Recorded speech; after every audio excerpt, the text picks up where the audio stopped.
Good evening, everyone. We're just waiting for everyone to properly get their tech situated.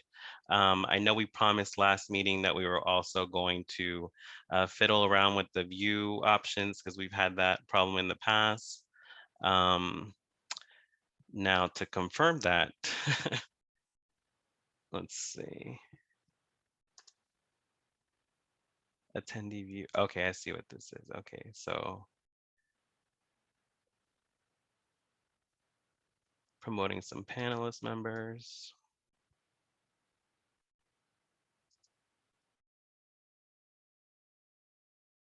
Now, I think that the issue was that people wanted to see gallery view, for what I can remember last time. Can someone raise their hand in the chat just to confirm that you see a gallery right now as an attendee? Perfect, thank you. Thank you, John. Let's see, Julie and Lucy, I'm promoting y'all.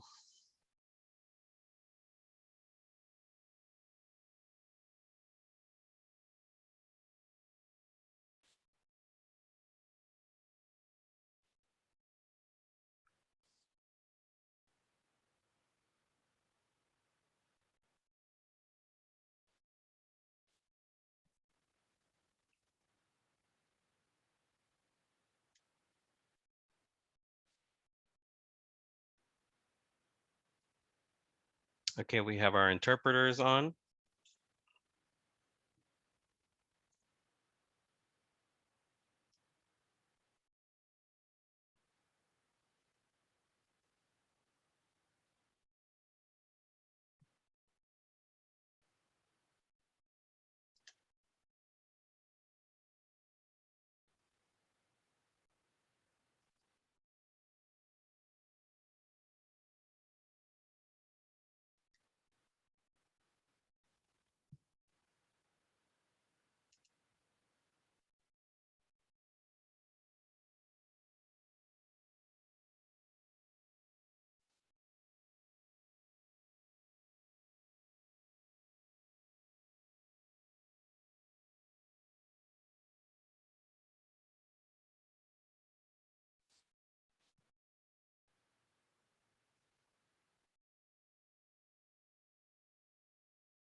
Okay, looks like we'll be getting started. Apologies for the delay. Just making sure everyone's situated, and Chairwoman Moore will be coming in shortly. So to begin the meeting, today is Tuesday, April 12th, 7 p.m. And to begin the Public Neighborhood Advisory Council, Advisory Neighborhood Council Commission meeting, we'll do roll call. 5D01. Present. And 5D02 is myself, Commissioner Salvador Saucedo Guzman. 5D03. Present. 5D04. Okay, Commissioner Blacknell absent. 5D05. Commissioner Moore will be here shortly. And then 5D06. Yep. 5D07. Present. Perfect. In terms of the adoption of the agenda, I beg my pardon tonight. I don't have my notes to have all the proper parliamentary procedure verbiage today. So I'll just be following the agenda. Hopefully you guys have it also in front of you. In terms of the adoption of the agenda, I make a motion to adopt the agenda as is. Correct me if I'm wrong. Noting the addition of the voting action. Thank you. Noting the addition of I make a motion to accept the agenda as is, noting the motion of the agenda action on the voting items. Second. Can I get a second? Thank you. second.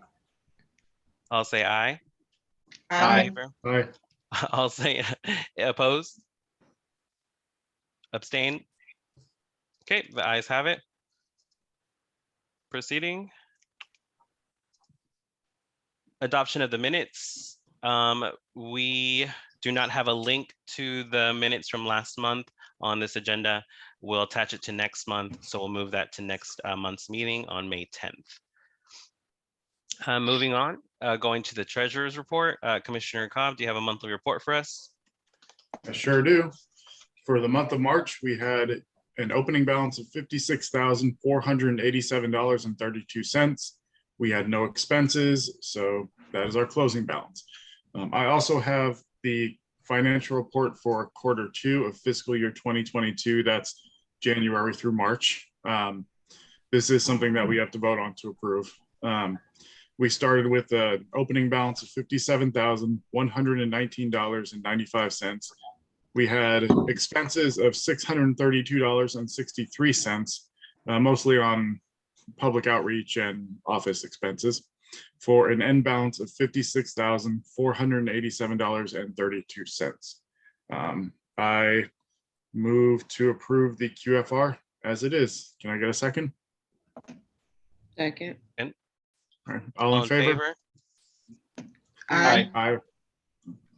Any opposed?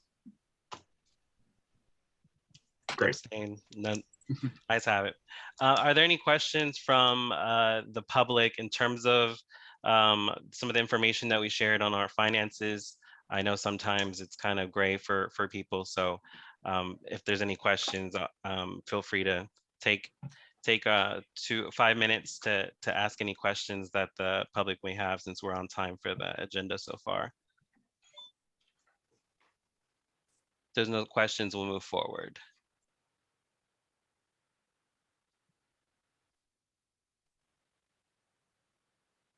Okay, perfect. And just a reminder, we're using the Q&A function in the Zoom today to drop questions. So feel free to put them in there and we'll make sure to address them. So moving on to some other stuff, our standing presentations. Our first will be our public safety report with the 5th district. And I think Lieutenant Zenobia is here today. Yes. Oh, we can't hear you. Your audio might not be working.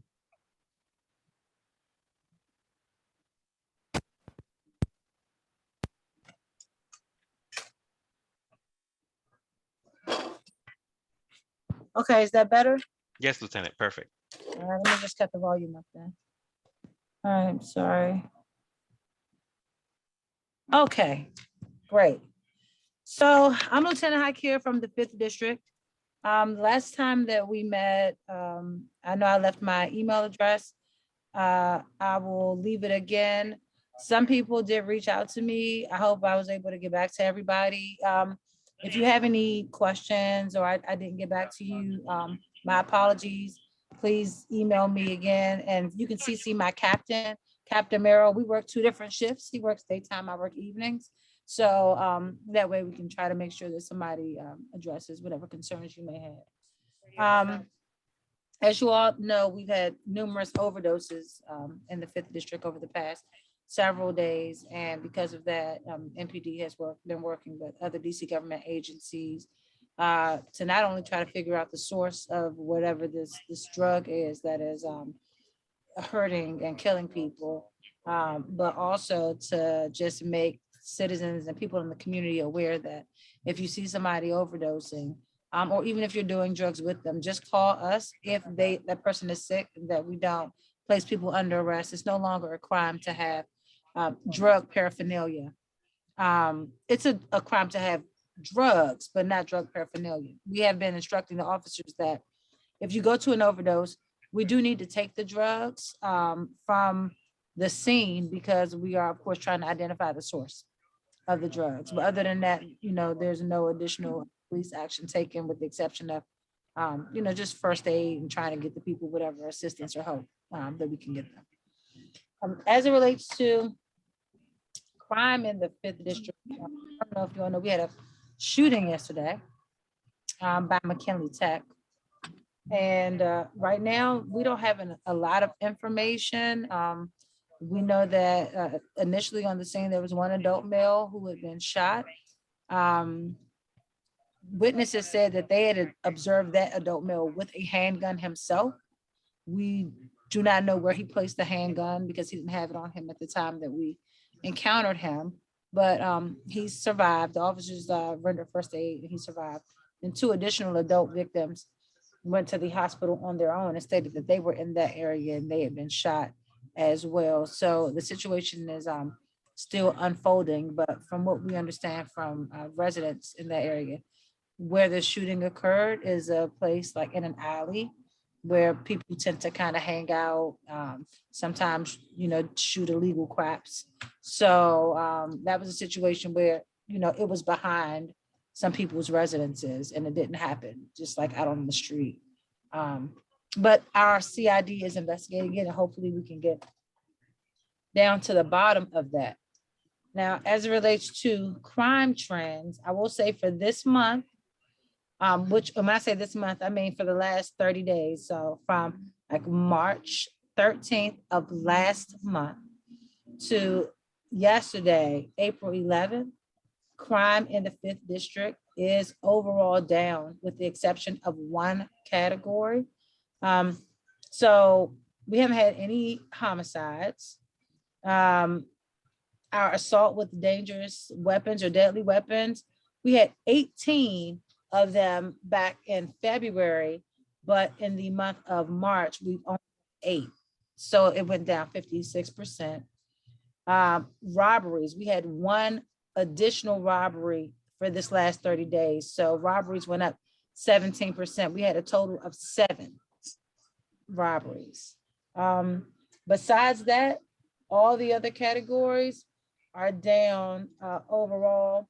But property crimes, and I believe that this is because, with the COVID, the restrictions being lifted, more people are out, people are going out to Ivy City and other areas. So theft from autos, that's kind of spiking up again, where people are probably people who, don't necessarily live around here, but they kind of come to enjoy what we have in the 5th district. Stuff is getting stolen out of people's cars. So we've been having the officers go out and put these, it's like these little leaflets that look like a ticket, but it's not a ticket. And if you see somebody with their car doors unlocked, just put it on there and it says, this is not a ticket, but you need to secure your items. So hopefully outreach with the community can help us reduce that. Besides that, I'm sure you all know we've had some changes in management. So we have a new commander, Ralph McLean, and we also have a new assistant chief effective Sunday. Morgan Kane is our assistant chief. So we've had personnel changes. So there will be additional changes as well, I'm sure, to fit the manager's needs and better fit the needs of the community. So that's really all I have, but I'm open for any questions. So we'll open the floor to questions from the commissioners and then to the public. Do any commissioners have any questions for Lieutenant? Yes, I do. Lieutenant, thank you so much for being here. There was also a shooting near West Virginia and Penn, or West Virginia and Queen Street. I can't exactly remember. It was kind of around that area. Has there been any information about the shooters or the activity, or any suspects apprehended, or any information about that shooting? Sure. If you could just, do you have like a date range for when it might have occurred? It was at least 2 weeks ago. Okay. If you just will give me just 1 second. Okay. Let me look at this for you real quick, okay?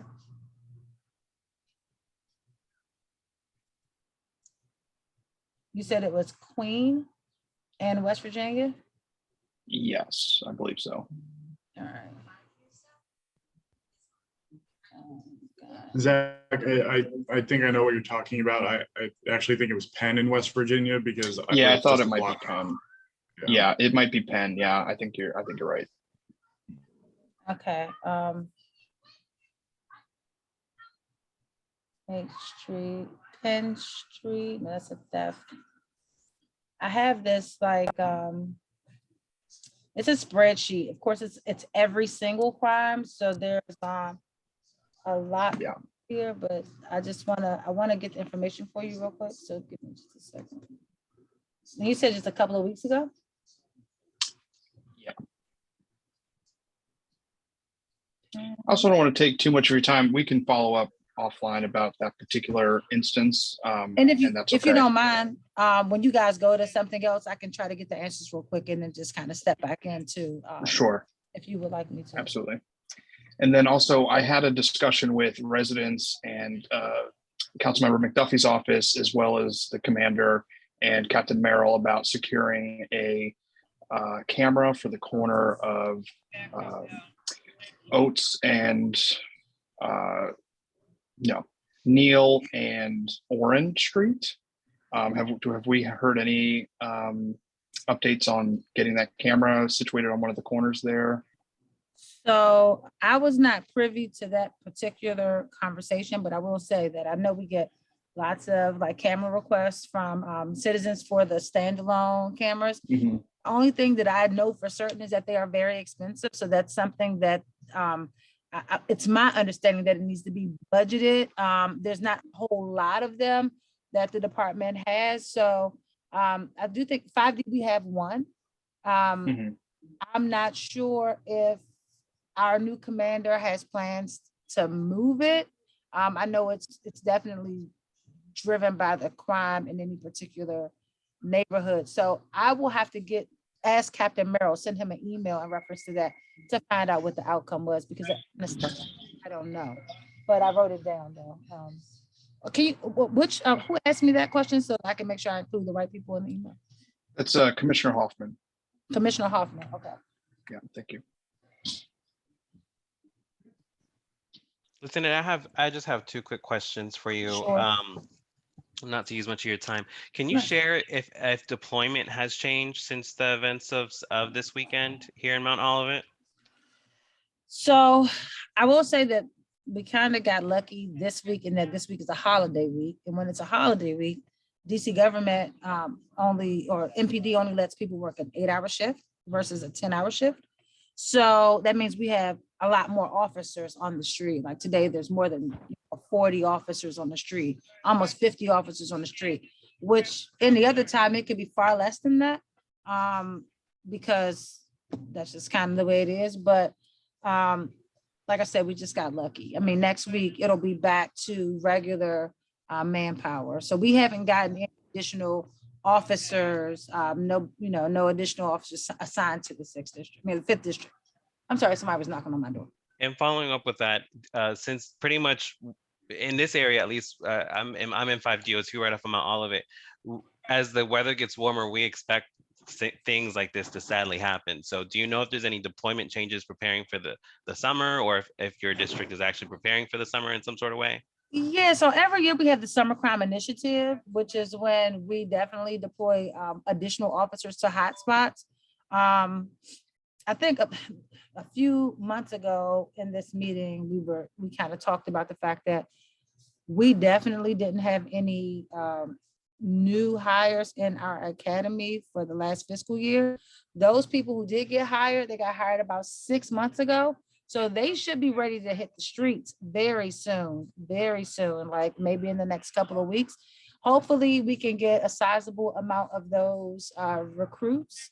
I don't know how many we're gonna get, but throughout the summer, we should be getting more officers, because once we started hiring in September, I believe it was continuous through the end of the year. It takes about 6 to 7 months to complete the academy and then come to the police district where you're gonna be assigned. So we're right around that time where we should be getting more people. And I definitely am keeping my fingers crossed. Okay, keep us on top of that and see how that changes, just so we know how it's going to affect us over here. mean, Any other commissioners with questions? Commissioner Rhodes? Yes, Thank you, Lieutenant. Lieutenant Zenobia, with the deaths and the overdoses, I know the doctor had mentioned a few minutes ago that if you are using any kind of drugs, don't do it alone because it might be laced with fentanyl and you won't be able to get saved. Is that Right. the case with the deaths? Were they alone and that happened, or was it because no one had the Narcan, or what, any kind of details? Yeah, so I can tell you that all of our officers have Narcan.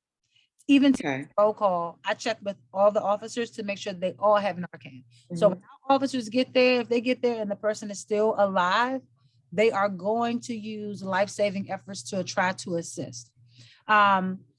I don't know, because we had a lot of overdoses. I'm not sure if most of the people were alone or not. I do know that when people die from overdoses, if they're not alone, the other parties tend to get scared, right? Like they're going to get in some sort of trouble. So they may not have been there alone. Maybe those people just did not know what to do. So we have these cards that I passed out to all the officers during the evening tour, and it tells the people what to do. And they've been instructed to pass them out. Hopefully people actually read them and keep them. And it tells you, hey, call 911. We're not going to lock you up. You know, we can help.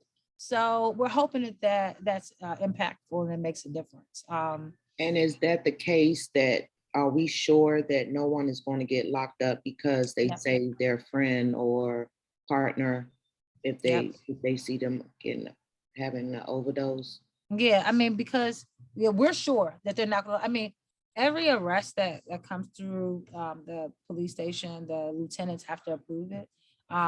We're not, officers are locking people up for possession of those substances, like those small, definitely not crack pipes or needles. Those are not even illegal anymore at all. There is no charge.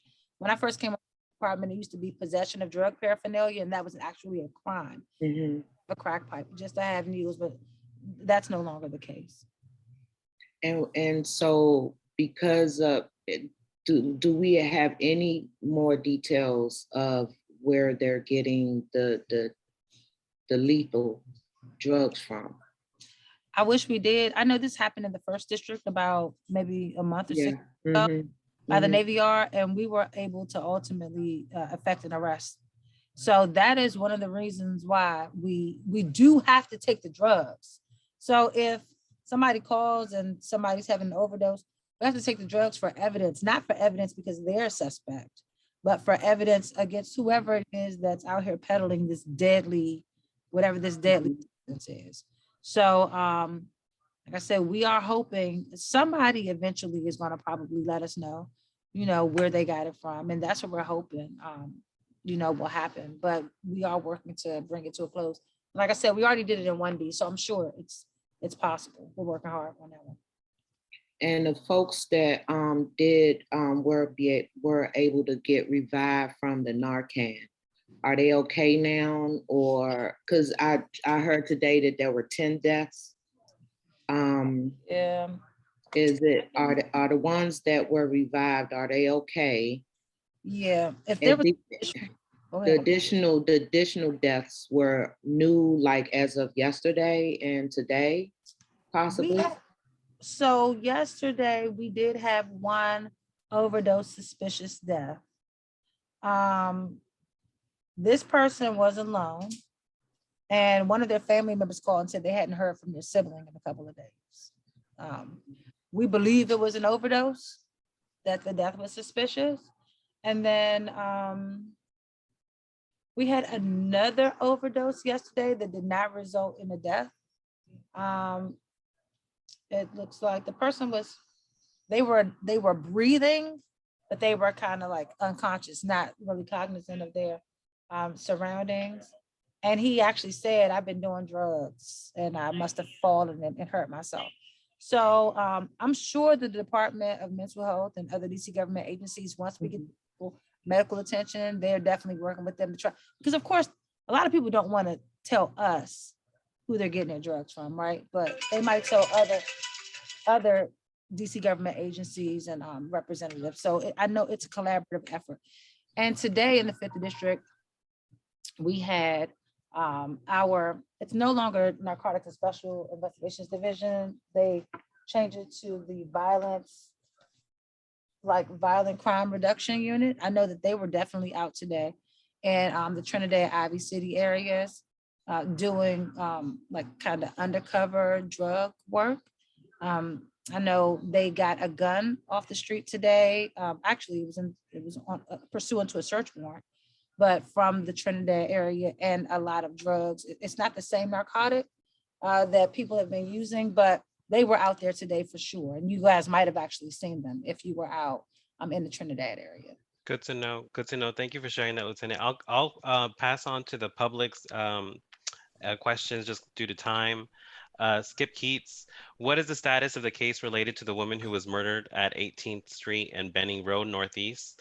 The shooting occurred 2 blocks from my home. We haven't had any homicides in at least the last 30 days. Does that person have? I mean, as you all can imagine, we get a lot of police reports. Like, I read all of the Part 1 offenses, but when it's homicides, they really go to the homicide division. So I don't like, I need a date or like an approximate date to be able to give any good information. Okay, Skip Keats, can you drop your email eventually in the chat, Lieutenant, and Skip Keats will follow up just to get more information on that one. Commissioner Salvador, I have a question. Go ahead, Commissioner. I'm sorry. No worries. Lieutenant Hakir, is it Hakir? Yes, ma'am. Okay, I have just a question with this in reference to the Summer Crime Initiative. Will is there going to be a criminal offense or some kind of disciplinary action for the four-wheeler dirt bikes that's in the neighborhood? I mean, I know you are well aware of the issue that I'm having here in Carver Langston because you were a part of the walkthrough meeting and process that we had, but it's just not ongoing in my neighborhood. It's across the Ward 5 area, the four-wheelers and the dirt bikes. And as the warmer weather approaches, we know that there'll become more, and then they'll become cliquish, and then you'll see 20 and 30 of them, and they're blocking the streets and the sidewalks. So I just want to know if there's something in the plans to kind of alleviate this behavior because people are coming back outside, right? The pandemic is slowing down a little, and so it's going to be more babies and kids and families out. So is there a plan? Is there a plan of action for them?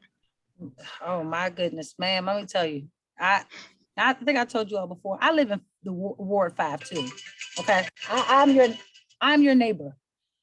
I see it too, and ultimately we can try to affect the traffic stop.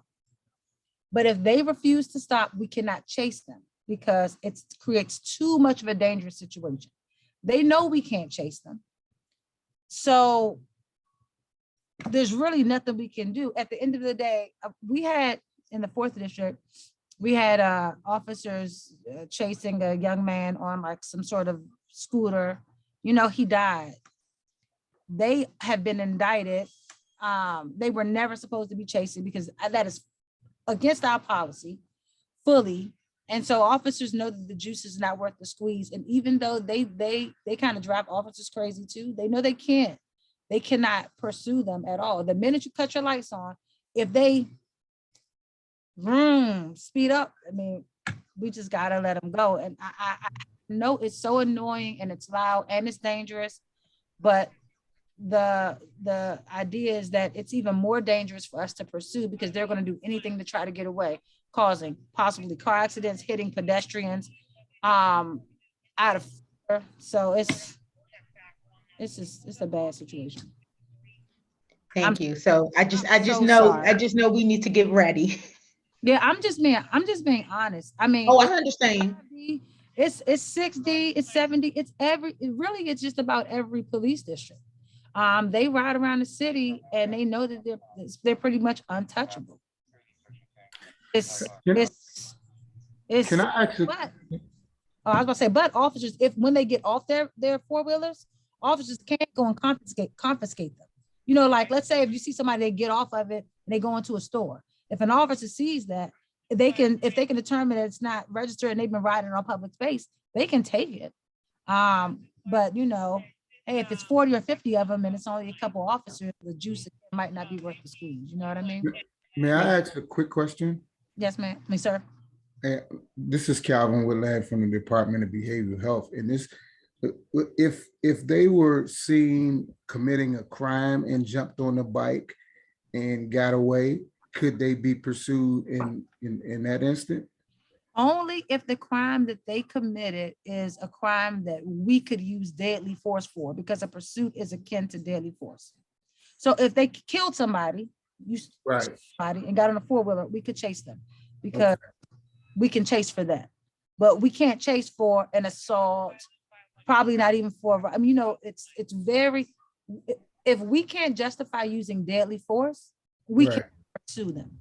Officers that pursue people without permission get in a lot of trouble, just like those officers who are indicted and are definitely going to be fired, you know, just so. Thank you, Lieutenant. Just going back to the public's questions, because we're pressing on time. Fabian, Warner, do you guys know the source of these drug dealers or buildings where they are dealing from, and what are they doing about it? The area around Montello Avenue has gotten so bad in the past year. Montello, we did the search warrant on Montello today. And like I said, that's one of the streets we got a gun off the street today. We are working, that's specifically the 1600 block of Montello. We've been getting a lot of complaints about. We had officers, I had sergeants out there, officers out there. We have a nuisance and abatement team that we just formed. It's two officers, but every nuisance and abated like property or nuisance property, we're giving them the information for them to go really kind of check it out, find out what's going on. Is it secure? Are there people in there? To give us back a report so we can loop the other agencies in and figure out what we can do to correct the problem. So we are most certainly working in those areas where, especially where we get a lot of citizen like feedback and information so that we can go out and you know, fix the problem. So yeah, if you were on Montello today, you had to see the police. Thank you, Lieutenant. Next question, just a quick one. New to the district, are there things we should be aware in terms of safety as we approach summer? Is crime higher in the summer? This is a new resident. What would you, what kind of advice would you give to a new resident in terms of preparing for the summer? In terms of preparing for the summer, the only thing I would say is don't leave anything of value visible in your car. Make sure you know, like lock your windows and doors. I mean, that's just, make sure you lock your windows and your door. You can be in your house with your windows open, right? But you should not leave your windows open when you're going to be gone. You know, I don't think that that's a good idea. And also, if you're walking around, if you have like AirPods or something in, you are putting yourself in danger for a couple of reasons. Traffic, you know, and there could be, you know, people committing crimes nearby. So you got to just be cognizant of your surroundings. I think a lot of people that aren't from here, you know, they walk around on their phone and do things that could possibly put them in harm's way.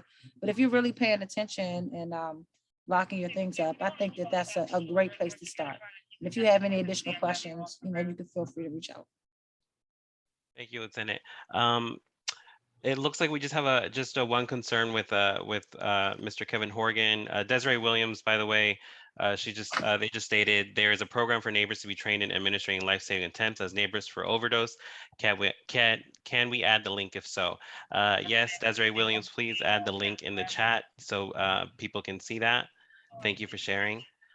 Kevin Horgan was asking, does DCPD have time limit requirement for dispatch to pick up for a phone and speak with callers? My neighbor called last week about some property crime issues, minor compared to recent deaths. I know what I was at work in Maryland at the time, so I called 5th District a few times, going.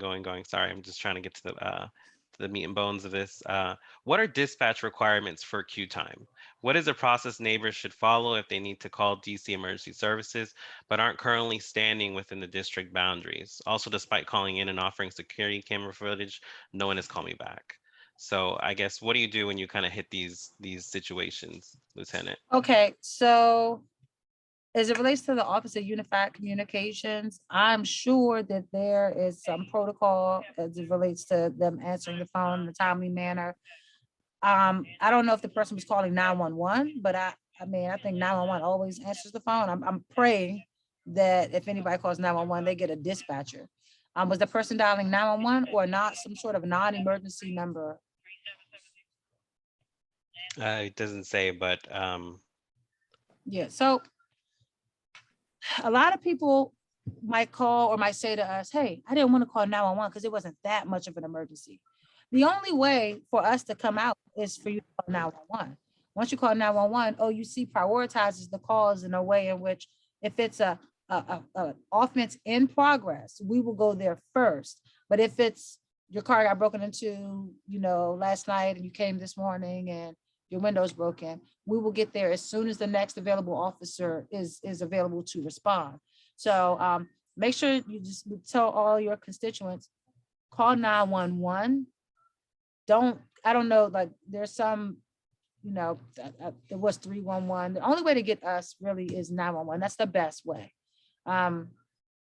If she has video footage of an offense and nobody has reached out to her, if she could email that video footage to my email address with the location of where the video footage was taken. So let's say she lives at As much detail as possible. Yeah, just 1601 Montello. She could say, I live at 1601 Montello. My Ring camera captured this. And we can try to figure out, based on the date and time, if there's a report that corresponds with that, and we'll give that to the detective's office for them to use that to try and solve whatever the crime is.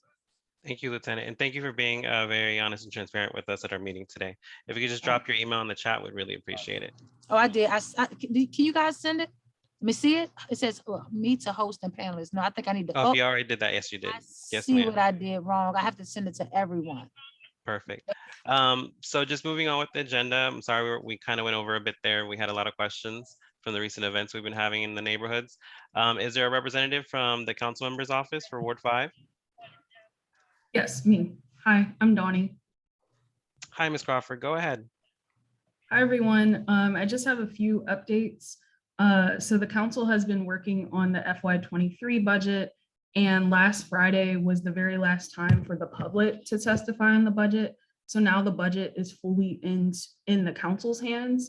So markups begins next week, and that's the opportunity for each of the committees to make their changes to the agency budgets that are under their purview before there's a wider council markup on April 27th. We have been working and meeting with stakeholders, as well as just following up on the priorities that Councilmember McDuffie put in his letter to the mayor, continuing to meet with the Environmental Justice Task Force, and all that will inform the decisions that we make this week and next week heading into those markups. And then the very first vote on the budget will be May 10th, which is coincidentally the next time we meet. So I'll be able to have some updates on what happened at the first vote. So that's it for budget. And then, as many of you probably know, we had the redistricting hearing last Thursday to discuss all the ward task force reports and the changes to the ANC and single member district boundaries. I believe I got a report from Silas because Silas was there. 6 people testified from Ward 5, and of the Ward 5 task force, 17 people voted, 16 people voted in favor of the report, and there was 1 abstention and 1 no vote. And so there's going to be another public hearing on the ward task force reports on April 28th. So if you do want to testify at that hearing, the last day to sign up to testify is Tuesday, April 26th. And it'll be very similar to the hearing that happened last Thursday, but there might be a few tweaks to the different ward maps. And I can also drop a link if you're curious about what's happening in the other ward reports. I know there was a lot of talk on what's happening in Ward 7, and I thought that was interesting. So I can definitely put that in the chat after I finish speaking. And then that they're still on track to pass the redistricting changes by June 7th. So that's the last day that they can actually vote on it. And then other than that, in case you haven't seen, the Emancipation Day parade is coming back. So that's on Saturday. It's going to take place Saturday at 2 p.m. on Pennsylvania Avenue. We'll have representatives from our office there. After the parade, there's going to be a concert from 3 to 8:30 p.m. and then fireworks after that. And I can put a link to additional information from the mayor's office on that. And feel free to let me know if you have any questions. Thank you, Ms. Crawford. Commissioners, are there any questions for the council member's office? Are there any questions from the public today for the council member's office? I do have a question for the council member's office. Can you give us a quick overview of the council member's budget priorities that impact our area? So I can update you on that after tomorrow because we're actually meeting internally to discuss the outstanding ones. We do Okay. have a long list from the Environmental Justice Task Force, and I know Commissioner Rhodes has been very involved in those meetings. And so we're trying to prioritize and work with the Transportation Committee, particularly on those, to kind of pick the low-hanging fruit, so to speak, the easier ones that we can accomplish this budget season, because there are some that will take additional time.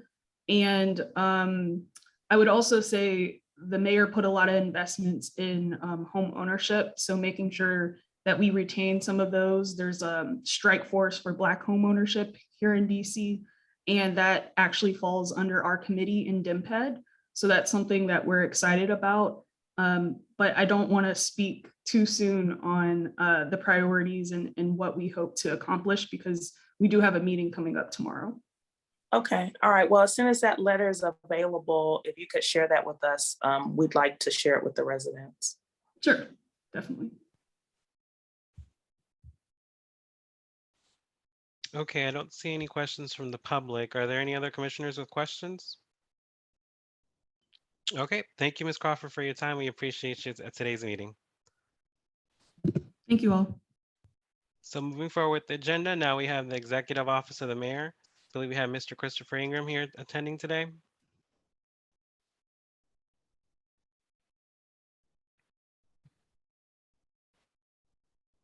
Oh, sorry, Mr. Ingram, you're muted if you were speaking.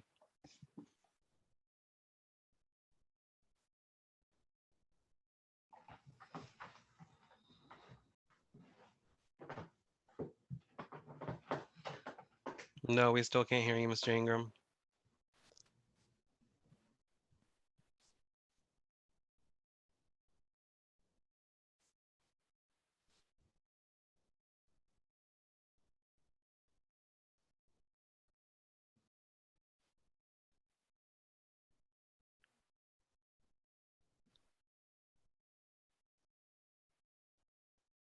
Anything, Mr. Ingram?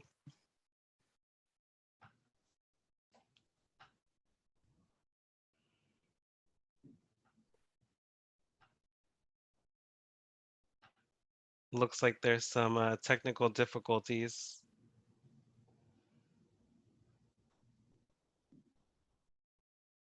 Should we give you a minute, Mr. Ingram, or should we move on? 1 minute? Okay. We're still moving ahead on time with the agenda. And I'll let Commissioner Chairwoman Moore continue from here on after this last message from the mayor's office. Looks like you're connecting to audio. Connected.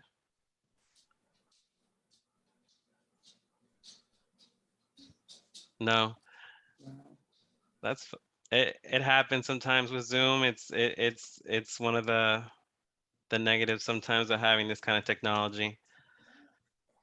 We will proceed with the agenda. Mr. Ingram, if you have any information, I would suggest you just to drop links in the chat if you could, and feel free to drop any info in the chat just in terms of what the mayor has going on. Okay, so moving on to commission actions, Commissioner Chairwoman Moore, go ahead, do your thing. All right, thanks so much. I appreciate you taking charge, at the beginning of the meeting. We'll go ahead and move forward to special presentations at this point. We do have some 2023 budget priorities coming from the director of the Department of Behavioral Health, Dr. Barbara J. Bazron.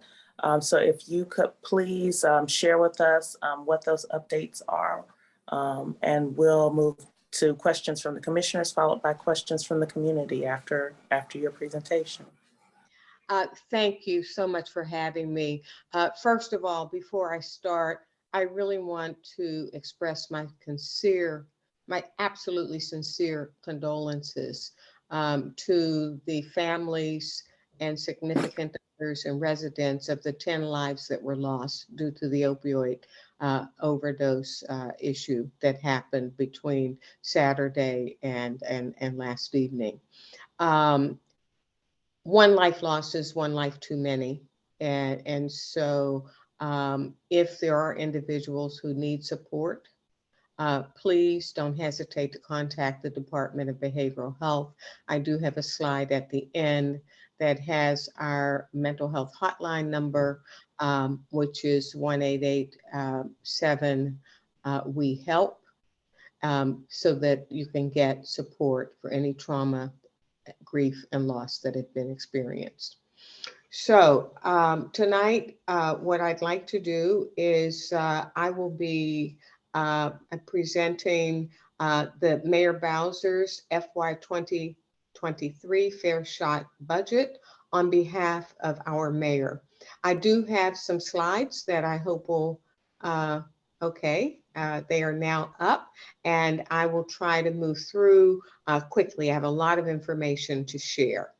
First of all, I'd like you to know that this budget reflects what we are really hearing from DC residents, their concerns about public safety and affordability, how we can better ensure that all residents have access to safe and dignified housing, how we can make our roads safer and continue to rethink how we use public spaces and commercial corridors.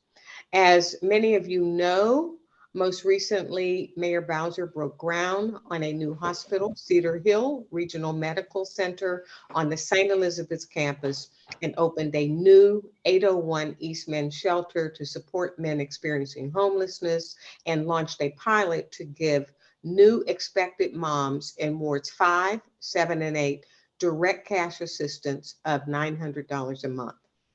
Mayor Bowser's $19.5 billion budget makes big investments in public safety, housing, and the city's roads and infrastructure and the business community.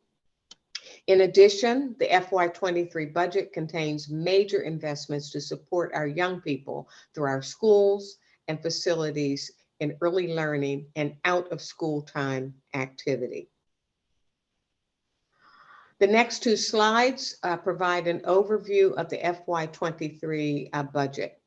The operating budget is shown here and reflects both the general and local funds. On the left-hand side of the chart, you can see the specific areas in which these funds are allocated. The next slide reflects the capital budget. If I can have the next slide. And this shows the 5-year capital budget, which is laid out on this slide. Now, in the time allotted, I will share some highlights of the specific initiatives, services, and supports funded in the mayor's proposed FY23 budget. The largest allocation of $5.7 billion is for services and supports provided within the Health and Human Services cluster. This includes $2.2 million to extend Alliance enrollment to 12 months and in the required in-person 6 months recertification. It expands services for seniors that includes dental, wellness, transportation, and nutrition services at an allocation of $4.85 million. The mayor's budget reflects her continued commitment to making behavioral health services available in home, school, and community, and I will provide you with some of the specifics as we move along. A major transformation is underway within the Department of Behavioral Health. We are moving to treat the whole person by integrating physical and behavioral health care. People will no longer have to navigate two systems to get the care they need to treat diabetes and depression, or kidney problems and alcohol addiction. I want to highlight some areas of significant investment in our $369.5 million budget. Last year, nearly 40,700 residents participated in treatment and worked to recover from mental health or substance use disorders. I am very proud that we helped 1,700 residents either live in their own apartments or in homes with the support they needed to live in the community. I want to briefly mention some of the initiatives that are underway that we know will save lives and increase access to care. In the FY23 budget includes $25.5 million to continue our work to fight the opioid epidemic. This means more naloxone and more fentanyl test strips that we know save lives. Some of you have called on our community response team or participated in walks with our outreach teams. We are hiring more people so we are better able to respond to 911 calls that don't require a law enforcement response. We are very excited that a new sobering and stabilization center will open this fall. The budget expands school-based behavioral health services. Clinicians are now in 24 Ward 5 public schools. There are also investments in housing within this budget. $31 million in Homeward DC that will add permanent supported housing vouchers for 500 individuals, 260 families, and 10 youth, along with critical outreach and preventive services to support efforts to end chronic homelessness. There's $120 million in rent and utility assistance across 2 years. $14 million for project-sponsored vouchers to make housing affordable to low-income residents. To provide economic opportunity, the mayor's budget also includes the following: and $8 million to continue development of the McMillan site, $32 million to replace the New York Avenue shelter, and $44 million to replace the single shelters for individuals experiencing homelessness. And I know residents within this ward are concerned about those issues. There is also significant investment in education and communities in this FY23 budget. That includes $249 million to renovate schools and increase early childhood education seats, specifically at Langdon Elementary, Burroughs Elementary, Bunker Hill Elementary and Early Childhood Education Center, Langley Elementary, and Brown Education Campus. There is $54 million to renovate and develop community and recreational centers. And this includes Harry Thomas Recreational Center, Langdon Community Center, and converting the Crummell School to a community center. There is also $5 million to renovate the Aussie 5th Street School bus terminal and $14 million to renovate the DC Infrastructure Academy. There is also $4.5 million to expand school nursing services in public and public charter schools. As I stated earlier, public safety is one of the issues on the minds of our residents. Within this budget, there is $6 million to support violence prevention and diversion among at-risk, non-incarcerated youth, including $350,000 for dedicated bilingual credible messengers. There's $3.9 million for expanded out-of-school time program, $30 million for hiring, recruitment, and retention to put DC back on the path to 4,000 sworn officers at MPD. And I know there were some questions around this issue earlier in today's meeting. There's $1.7 million to provide 23 staff to support high quality care coordination, including life coaches to provide critical violence intervention services to at-risk individuals. And $3.5 million to complete the relocation of the engine company 26 fire station.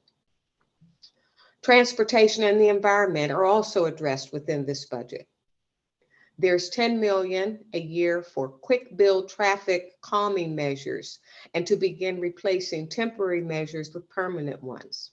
There's $89 million to extend the DC streetcar to the Benning Road Metro Station, providing a new transit connection from Ward 7 to 8th Street and Union Station. There's $4.4 million in 2023 and $23.5 million in capital improvement projects to continue historic investments to bring World 5 streets into the state of good repair. There's $114 million for sidewalks and $102 million for alley reconstruction and maintenance. $16.5 million for a new train and bridge connecting Carver, Langston, and the National Arboretum to the Anacostia River Trail. There's $17 million for streetscape improvements and a new pedestrian and bike trail along New York Avenue in the Ivy City neighborhood, providing connections to the Metropolitan Branch train and the National Arboretum. And then also $9.9 million to accelerate the S Street Northwest streetscape between 4th and 7th Street. I'd also like to spend a moment talking about the significant amount of federal relief that the district has received from our federal government. The district will receive substantial amounts of funds through the Federal American Rescue Program Act, or ARPA. The chart shows the 5-year plan for use of these funds. In FY23, the district will receive $648.3 million in ARPA funds. A significant investment will be made in economic recovery for residents and businesses and learning acceleration to address the issues faced by our young people during the pandemic. Mayor Bowser's FY23 Fair Shot budget will help us emerge from the pandemic stronger than ever before and will provide the resources our community needs to thrive. One of those resources, as I said earlier, is a 24-hour access to a clinician 7 days a week. I want to leave you with that number, particularly in light of some of the actions and things that have happened within the past 48 hours. 24/7 mental health hotline can be reached at 1-888-793-4357 or 1-888-7-WE-HELP. That concludes my presentation. I am available to answer any questions, and I want to thank you for inviting me to attend this session. Thank you. I really appreciate that presentation. Just a reminder to everyone, we're going to start with questions from the commissioners. And then once we've answered questions from the commissioners, we'll then move on to questions from the public. If you could use the Q&A box or the raise hand feature to participate in that conversation, I'd really appreciate it. Commissioners, any questions from you all? Yes, Commissioner Moore, I have a question. Okay, go ahead. Good evening. My name is Bernice Blacknell. I'm the ANC Commissioner for 5D04. I have a question about the infrastructure academy that was supposed to be at Spingarn High School. And I would like to know, do you have any idea when they're going to start working on the school? Because the school has been vandalized several times, set on fire and everything. And it was supposed to be this year. And from my understanding, it's going to be next year. No, I don't have that information at my fingertips, but I will get it for you and make sure that that information is delivered to you. Thank you, ma'am. Okay, any other questions from commissioners? Okay, Commissioner Rhodes, and then Commissioner. Oh, sorry, okay, I had a Commissioner. question also, sorry. Okay, was it related to Spingarn? No, ma'am, no. Okay, all right, then let's do Commissioner Rhodes, Commissioner Hoffman, and Commissioner Guzman. Okay. Yes, I just wanted to that information about getting a Narcan and the test strips. You had mentioned there was a hotline where they can deliver it. Do you have that? I certainly do. And thank you very much for asking that question. If anyone, and everybody should have naloxone, everybody. I carry it with me at all times because you never know when you may need to save a life. And so if you would like to get that, all you have to do is text Live Long DC to 888-811. When you send that text, you will get information regarding where you can get naloxone if you want to go get it. You can also indicate that you want it brought to your house and we will deliver it for you. It is free of charge, no ID required, and no penalties related to it. I think somebody asked a question about whether or not earlier, if they used naloxone, would they be arrested? The Good Samaritan law protects you against that. If you are saving somebody's life with naloxone, no, you will not suffer any kind of criminal penalties related to that. And so that's the one thing. If most recently, the Substance Abuse and Mental Health Administration did provide permission for states to purchase fentanyl test strips. Fentanyl test strips are extremely important because what that does is it allows someone who is using to test their drug to see whether or not fentanyl is contained within the drug.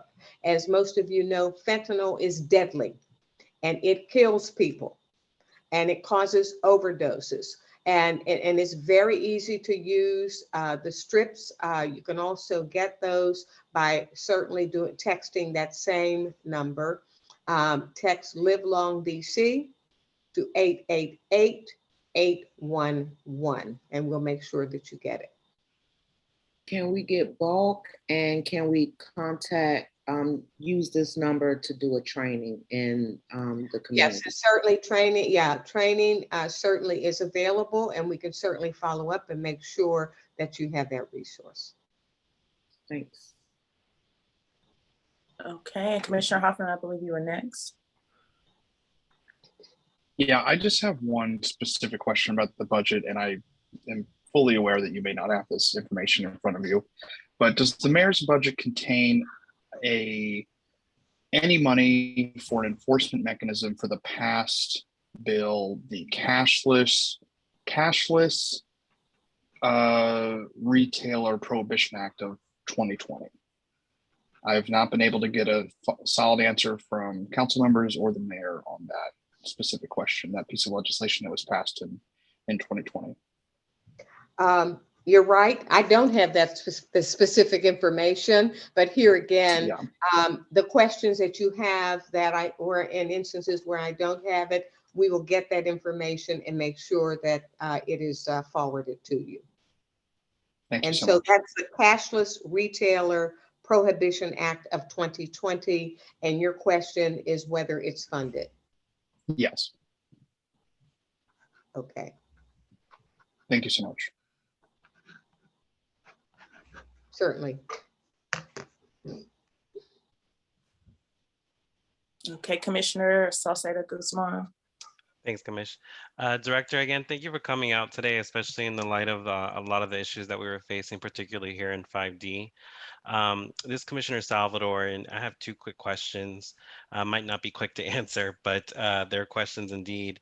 Knowing that areas such as ours, like 5D, is entrenched with this poison due to decades of it being here, I was talking about MPD and their deployment. What does the deployment look for your team? What does that look like? What does that mean when you say your team is out here?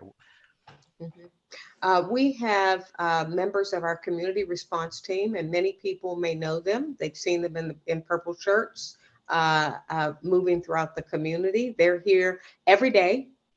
And during this most recent incident, they've been here 24/7. They're out there right now. Our team is comprised of individuals with lived experience in terms of substance use disorders and mental health experience, clinical experience. Their goal is to engage people in services to make sure that naloxone is distributed to people widely, to answer any questions they have regarding that. But the ultimate goal and the thing we know is that treatment works. Treatment works. And so we want to make it as easy as possible for people to connect to the right care at the right time from the right people. And so that's what our team does. And they are out there now. We have our community response team. We also have some of our community-based organizations who work with us, like HIPS, for example, and others that are also out there educating the public around substance abuse, providing them with harm reduction kits and other things such as naloxone and fentanyl strips and clean syringes and so forth, and also working with them so that they know how to get into care if that's what they would like to do. Our team also will do follow-up services. They are a part of the fabric of the community. Their goal is to make those connections so that people know that they're there on an ongoing basis. You'll be happy to note that in the FY23 budget, we will be hiring 41 additional staff to support not only our community response team, there'll be 27 there, but also our access helpline, the 24/7 helpline. So if people call that number, there'll be clinicians available to respond appropriately. In addition to that, we distribute naloxone widely. We distributed over 57,000 kits last year.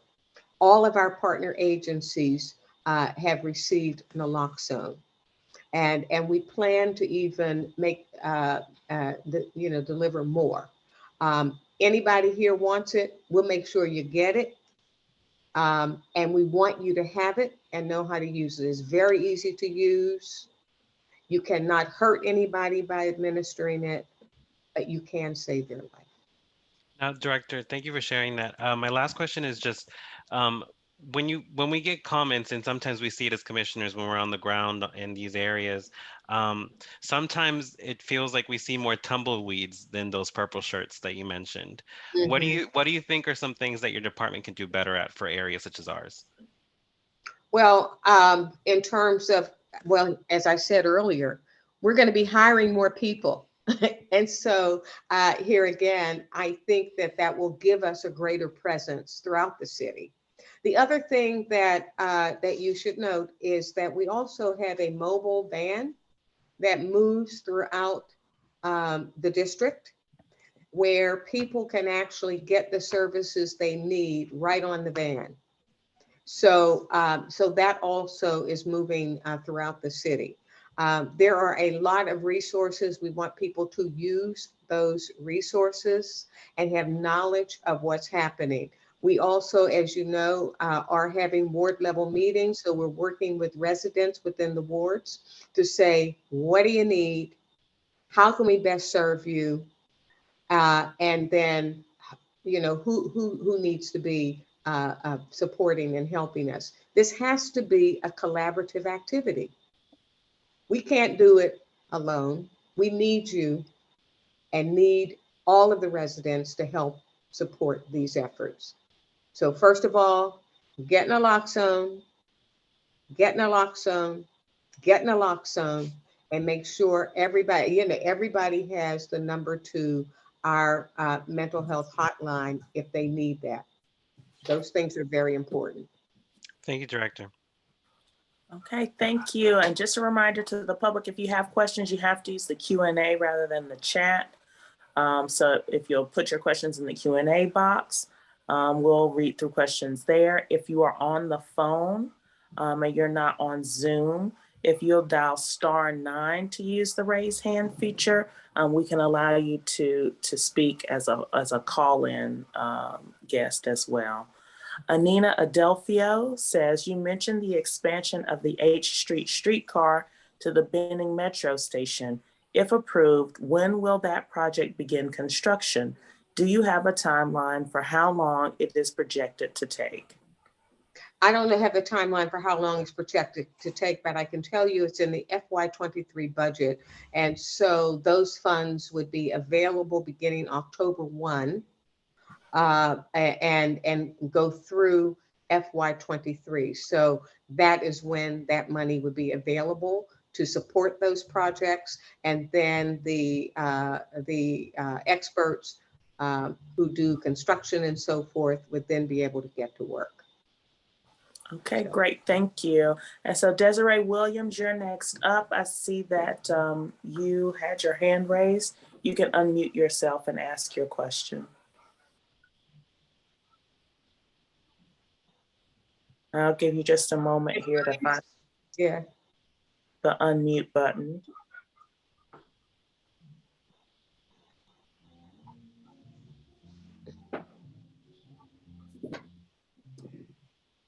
Okay, unfortunately, you're still muted. So we'll go ahead and move forward to back to other questions in the Q&A box. Skip Keats, what is considered to be the Benning Road Metro Station? So that I'll just answer that question. There's a metro station called the Benning. There's a Benning Metro Station. So if you just check the map. Okay, Ms. Williams, that was an accident. Patrice Lancaster, what is the exact number of mental health outreach staff on the streets of Ward 5? What community mental health agencies serve Ward 5 residents? I can give you a list. Excuse me. I'm sorry. I can give you a list of all of the agencies that serve Ward 5. We have multiple agencies here. Actually, a substantial number of agencies in Ward 5. In terms of the number of people who are out on the street right now, I can't tell you how many people are out there, but I can pretty quickly find that out for you. But I know that they're out there 24/7 right now on the road. So I can give you both. All right. Okay, and then if you could give us the number of staff. I think that was the other part of the question. I might not have heard what here again of the cadre of staff that we have. I can't tell you how many right now are assigned to Ward 5, but I can probably find out pretty quickly for you. Okay. Okay, if you could find out and just let us know, even if you find out during the meeting, if you want to include that in the chat, we'd appreciate it. Okay, last question, and excuse me if I'm butchering your name, Doni Sokwar. Is there any planned transportation project near Mount Olivet and Montello? We have a few bus stops, but not sure if there's anything planned in the coming years. And so you might not have an answer to that question. That's very specific as well. Yeah, what is it, Montello and what? I'm sorry, but I'll raise it. Mount Olivet and Montello. Yeah, Mount Olivet and Montello. Okay, I will raise it. And I can actually speak a little bit to that. Okay, go ahead. There is a plan for an overhaul of Mount Olivet Road within the next 5 years, but it really just is that DDOT has decided they're going to do something about it. But right now, what they're focusing on 17th Street Southeast and Northeast, they're overhauling those streets as we speak. And as Dr. Bazron mentioned, there is funding in the mayor's budget for new work on New York Avenue for bicyclists and pedestrians and other improvements. So once those are in place with Mount Olivet Road, we're right in between, that's when DDOT will come in and make some changes, but that's several years down the line. All right, great, thank you for that. So Dr. Bazron, thank you so much for your time. We'll look forward to the questions. And I'll send you a list of all of the providers that are in the community. I mean, there are at least 10, 12 providers who are in the community, and the names of them and their contact information so that you know where they are, and then also get you the number of people who are working the streets here. Okay, great, good to know. And that is a mix. I do want to share with you that is a combination. I don't want you to think that the only people who are out there are community response team members. We also have community-based organizations that also are out there in the street, as well as other outreach teams. And so, okay. Well, if you want to include that as kind of a more complete response later, we'd be happy to share that with the community. Okay, thank you. Great. Thank you so much for your Don't time. forget naloxone, naloxone, naloxone. I don't think we will. Thank you. All right, bye-bye. Thank Okay, you. bye-bye. Next on our agenda, we have Dr. Arianna Gard here on behalf of the CARE study at the University of Maryland. Dr. Gard, do you need to share your screen with us at all? I do, if that's possible, Commissioner Moore. Okay. All right. And then I think you should be getting that permission now. Okay, and just begin whenever you're ready. Awesome. Thank you so much, Commissioner Moore, for facilitating us coming. We've talked to Commissioner Moore outside of this, and it's really nice to see you again. So we're coming from the University of Maryland. I actually have one of my graduate students and staff are here, but they're gonna just hang in the background. So it's real quick. I'm just gonna show you some slides. Our goal is to introduce ourselves, tell you guys a little bit about what we're trying to do. And this is intended to be a long-term project. So we're trying to come and stay. So I just started at the University of Maryland during the pandemic as an assistant professor. I'm a developmental psychologist. I'm in the psychology and neuroscience departments. And we are starting a new project that's centering the experiences of Ward 4 and 5. So why Ward 4 and 5? When I got here, it was very strange that no faculty, no labs really worked that much in DC. Seems odd since we're 15 minutes away. I am a Northeast DC resident myself. And the university is trying to invest more in the local community. So I was very lucky when I got here to be awarded a sizable grant, and just trying to think through how am I going to spend this money and make it really work for folks. So I'm going to share my screen. So I am Dr. Arianna Gard. Arianna is fine. I'm the director of the Gard lab. And before I tell you a little bit about this project, it is really important to tell you who we are. And so we're a group of faculty, staff, and students, graduate students, staff, and faculty at University of Maryland, but also George Washington University. So we have sociologists on the team, public health epidemiologists, psychologists like myself. And together, all of us study how environments shape kids' outcomes. So we're really interested in young people, so adolescents and young adults as they transition into adulthood. And so this project is really trying to understand how do neighborhood environments shape teen and family health and well-being. I'm sure as neighborhood commissioners, you folks have heard about the zip code effect, that where you grew up really impacts your outcomes. But zip codes don't really work in DC because they're really large. So if you're walking around your neighborhood, you can probably tell that there are block to block differences in the resources that people have, how close they are to different roadways, and even if that translates into how people feel and how people think they're doing. And so the goal of this project is to really drill down into more fine-grained aspects of how the environment impacts outcomes. But we have several guiding principles before any of the science. Science is typically very scientist driven, and that doesn't really work. It's really been how it has worked for many decades, and we're trying to switch the script here. So instead of us telling folks what we're studying, we really want to start with community needs and research interests. Every single piece of data will go back to community leaders and residents. So we have survey methodologists on the team. This is very statistics heavy, generalizable data that can be used in your own work, in policy. We just had a meeting with the director of the DC Public Library, and they're interested in using this data as well. So this is not our data, we don't own it. This is all going back to you all. And so we want folks to have a say in what we're actually doing.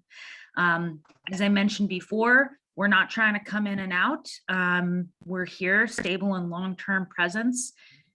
part of our work is that we want to hire teens who live in neighborhoods to actually join our research team as paid research assistants.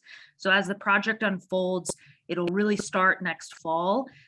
We're going to start an paid internship program, all transportation, food, STEM training provided, to be a really, really cool experience for kids, local kids to really even study their own neighborhoods, which we're very excited about.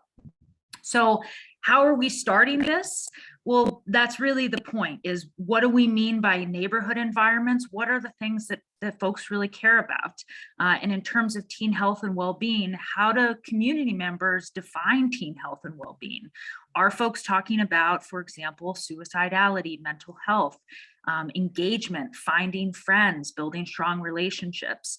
You know, we can come up with those outcomes ourselves, but that's not really what our goal is here. We're trying to start with folks' interests. So why I'm coming here to you today, we are recruiting families in wards 4 and 5 in Northeast DC specifically to share their experiences. So we have interviewed about 25 individuals. We are interviewing caregivers. So this can be grandma, grandpa, auntie, mom, dad, any kind of caregiver. Teens, so age 10 to 17, the teenagers have been really interesting. They oftentimes align with their caregivers sometimes and don't in others. It's not surprising to parents in the room. And then community leaders also, like yourself. So this is teachers, librarians.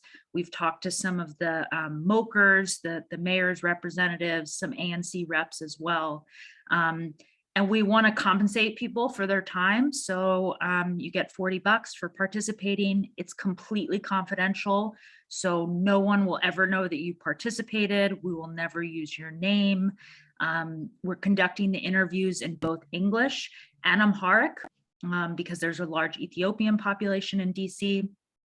Later phases of the project will also be Spanish as well. And what this interview is it's really very open-ended. So it's questions about neighborhood needs and priorities, how people think about what it means to be healthy and happy for young people. Very, very open-ended, hour-long interview. And again, we want to compensate people for their time. So that's all I have. This is a project, again, that's not just me in the psychology and neuroscience departments, but is in several big data science centers that funded this initial grant. So I'll stop sharing and make my face larger, and I'm happy to answer any and all questions. Okay, so we'll carry on in the normal way. Commissioners, if you have questions, we'll start there. Then we'll move to questions from the public speakers. If you could please use the Q&A box and not the chat. That's my favorite reminder to give you all, but if you could please do that, we'll try to keep track of your questions. If you're on the phone line, remember that you can dial *9 to raise your hand if you'd like to ask a question aloud. Commissioner Rhodes, I saw your hand first with a question, and then we'll go to other commissioners for questions. Yes, Arianna? Yeah. Dr. Arianna, can we get your email address again? And is that the email that we contact for this study? Yeah, absolutely. So Taylor just put it in the chat. It's pretty easy. It's gardlab@umd.edu. You can also call us. Yeah, and really flexible, weekends, nights, mornings, whatever. We can come to you. We've done some interviews at coffee shops, bought folks coffee. We can do it virtually over Zoom, just real flexible. Okay, thanks. Yeah, thank you, Commissioner. Okay. All right, and any other questions from commissioners? Okay. All right, I do see one question in the Q&A box. And this will be our last question just so we can stay on track. Patrice Lancaster says, will this study just be of Black and Brown teens? Yeah, that's a great question. Thank you, Patrice. We're including everyone at this point, but we are purposely focusing on wards 4 and 5 because of the diversity across lots of different domains, sociodemographic lines as well. Science is traditionally quite white, and when we're trying to raise a voice to communities that haven't gotten that platform. And of course, there's a lot of historical reasons of why that is. And you know, we know this is going to take a long time and building trust, and we're here for it. So everyone is included as of now. Yeah, you only have to be a caregiver of a teen, or a community leader. Okay, all right, well, great. Thank you so much. I appreciate your time and your commitment to working in our community. Thanks, And Commissioner. we're glad to hear it. Nice to see you again, and thank you, everybody. Have a lovely evening. Great, thanks. You too. So next up on our agenda under requested presentations, we have the DC Public Charter School Board. And I believe John Green is here on behalf of DC Charter School Board. Hi, good evening, everyone. Can you hear me okay? Yes, we can. Excellent, excellent. I do have a PowerPoint presentation if you'd like to Okay, give me access to share. we will do that. You should see a pop-up now. And you should be able to share your screen and get started whenever you're ready. Okay. Let me know if you can see this. We can. Okay, wonderful.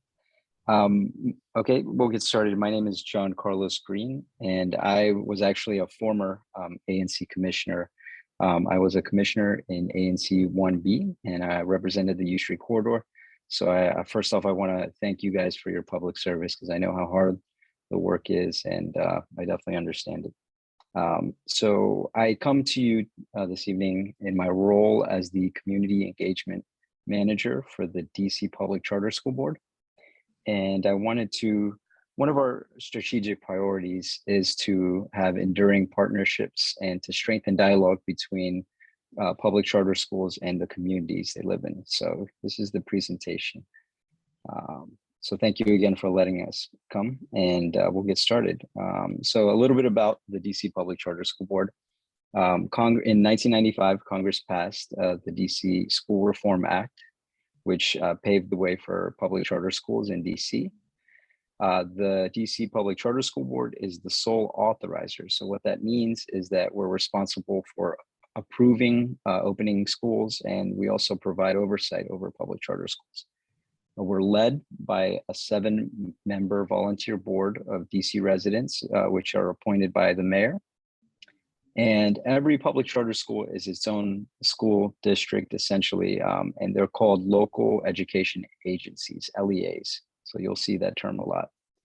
So for example, KIPP DC, which has a few campuses in your ANC, they are considered a local education agency. And in DC, they have 20 campuses, and they're located in various parts of DC.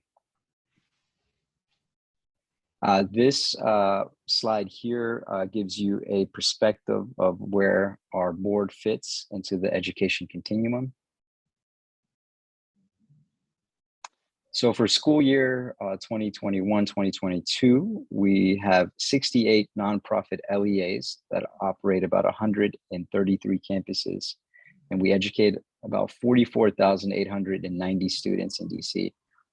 It's a little less than half the student population in DC are charter students. Now, this is a slide of all the public charter schools in your ANC. You guys have 5, which is one of the highest commissions that have charter schools. So why are ANCs important to public charter schools? As you know, ANCs are the official voice of the neighborhood, advising DC governments on things that affect their neighborhood. DC law states that any action that significantly impacts or affects a neighborhood, we have to give a notice. This is a 30-day notice and notification requirement, and this is something that we adhere to, especially as it relates to amendments. And I'm going to talk a little bit about amendments. So charter amendments, these are public hearings required when a school requests a change of its charter agreement. So every school has essentially a charter agreement with the board. And these are contracts. These are essentially contracts that help guide and which we use to provide oversight and hold them accountable to. So for example, if there's a change in their charter mission or their goals or their academic expectations, governance structure, then an ANC will have a hearing and a notification requirement will go out to ANCs. Also change in grades served. If they want to expand their school to educate more grades, that'll happen as well. Enrollment location is a big one. And of course, opening up new charter schools. This is a sample ANC notification letter. And so in building and in strengthening partnerships and building enduring relationships, we want to come and talk a little bit about ways to engage with us. And so every month there's a board hearing that's open to the public. This is where we take votes and there every month. The board considers a variety of issues at our public meetings. These items for the board. We also have an open public comment process in which we accept written, verbal. We have a voicemail option, or you can come testify in person.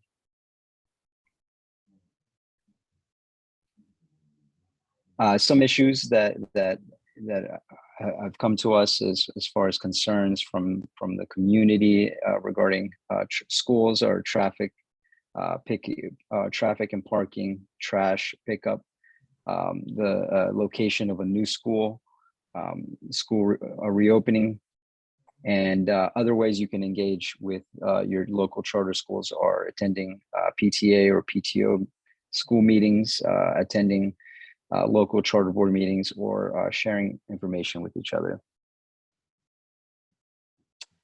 That's the end of my presentation. So I will go ahead and stop sharing, and please let me know if you have any questions for me. And thank you for the time. Great. Thank you. So we'll continue on with questions from commissioners first, then members of the public. If any of my commissioners have a question, you can raise your hand. If any members of the public have a question, you can raise your hand or use the Q&A function. Commissioners, any questions? Okay, members of the public, if you have questions, you can raise your hand by pressing the raise hand button, or you can dial *9 if you're on the phone, so that you can participate via phone as well. Let me check the phone lines to see if we have any waiting questions. I don't see any. And I don't see any questions popping up in the Q&A box. Okay. I spoke too soon. Here's one question. Skip Keats, maybe a dumb question, but I do not have children.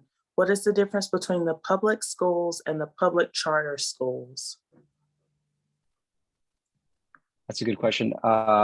So public schools are governed by a central office, the DC public school system. Charter schools are a little more independent. They're governed by charter agreements, and it's just they're allowed to have more independence and be able to innovate a little more. So we're the authorizing authority that governs how they open and what they teach through their charter agreements, which are essentially contracts. Okay, great. Thank you for that answer. And I don't see any more questions coming in from the public. So I'll go ahead and take this opportunity to thank you for a thorough presentation, and we look forward to hearing from you again soon. If you want to include if you want to include your information, your contact information in the chat window for everyone, so that people can reach out to you. I'm sure people would appreciate it. Will do. Thank you. Have a good night. Thanks, you as well. Okay, next up on our agenda, we have the consent calendar.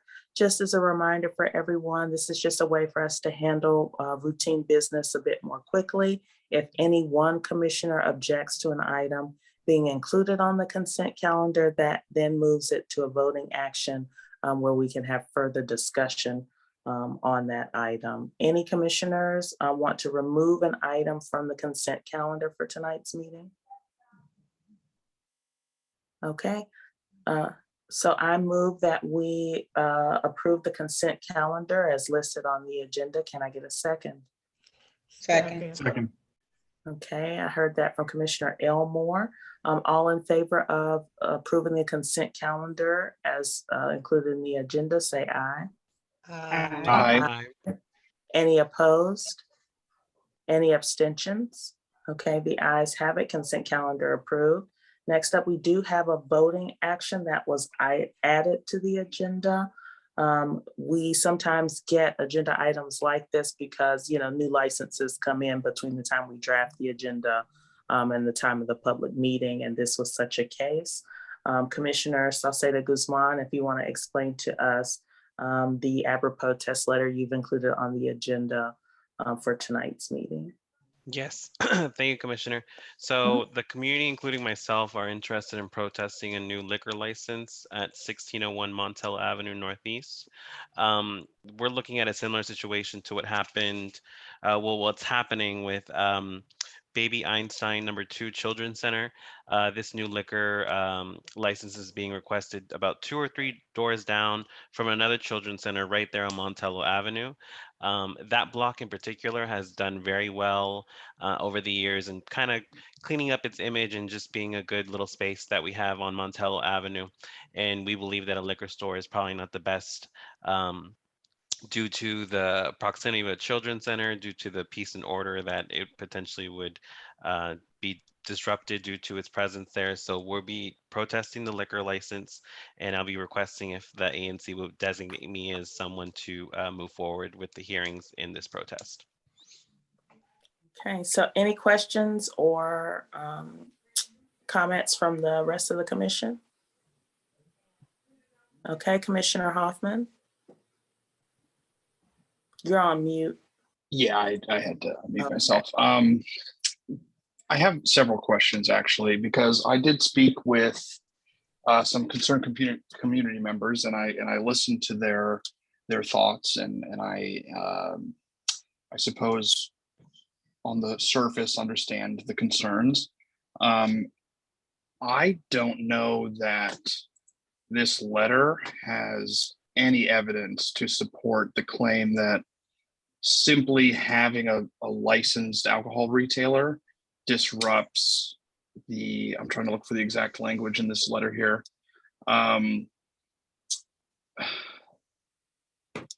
The peace, order, and quiet of that street. It's a commercially zoned property, fully legally able to be any type of business. It just happens to be this business. Is the operator or owner or franchisee or however is organized present in this meeting today to discuss any of the details about their application or anything to do with their plans or thoughts? Right, thanks, Commissioner. So I reached out to the new property owner that purchased 1601 Montello Avenue Northeast, and they pretty much are just simply applying for the license just to have it.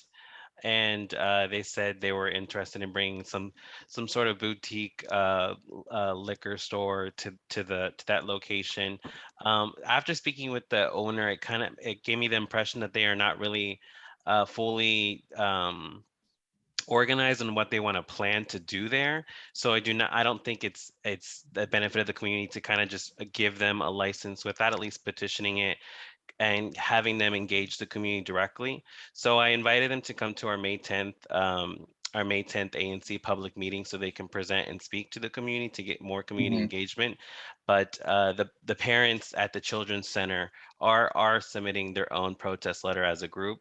and I want to move forward and support them, just so we have conversations and not just allow a new business come onto the block, where here in this area we've dealt with abuse so badly, whether it's alcohol, drugs, or other domestic issues. So Mhm.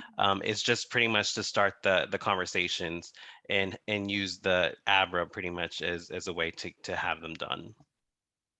Do we have any evidence that this operator has applied for a license previously? Has it ever been revoked? If they have they ever had any history of being a bad actor or not complying with community needs or requests or anything such as that? No evidence of that information or data. But the only information that I received directly from them is that they have gas stations in different parts of the DMV, but they don't Mhm. have any business, particularly in 5D or Ward 5. So knowing Have so knowing we? that they kind of do not know the neighborhood per se, that is again another reason why we want to file this petition, so we can engage with them more directly on how they establish this business. Mhm. Have we engaged at all in settlement agreement discussions or addressed any direct concerns or needs or expectations from the concerned groups at any point prior to launching a protest? No, that's what's to come. That's forthcoming. That's I guess this is the first step towards towards that process. Okay, a protest is not required to start a settlement agreement, but I understand. Mhm. If you expect ABRA to enforce it, it actually is required. Commissioner Moore, I have a question. Yes. How far is this store from the daycare center? I think that's a better question for Commissioner Guzman. Yeah, let me just count the doors, because it's either 2 or 3. I will. I think it's include- 2 Yeah. with the barber shop in between. It's 2. It's just 2. Yes, correct. I would have some concern about that too. If I have a child that's going to a daycare center and 2 doors down, they selling liquor.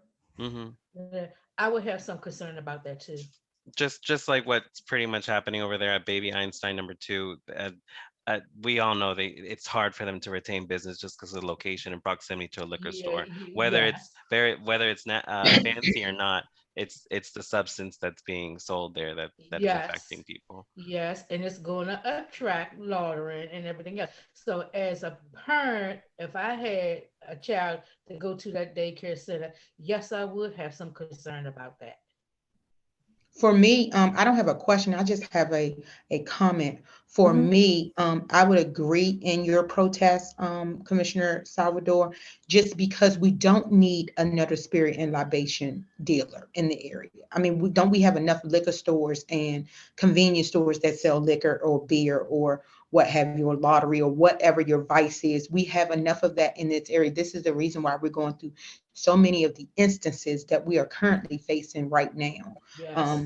We don't need any more of those. And why do we always consider having those type of business establishments in our neighborhoods? We're always okay to have additional businesses. I mean, we have enough, especially on the Mount Olivet corridor and the West Virginia Avenue corridor over there with that little plaza. We have enough. We have at the end of Montello, they have that Montello Deli who sells liquor or something. So I mean, we have enough. They can get to whatever substance they need in the area. We don't need any more. Yeah.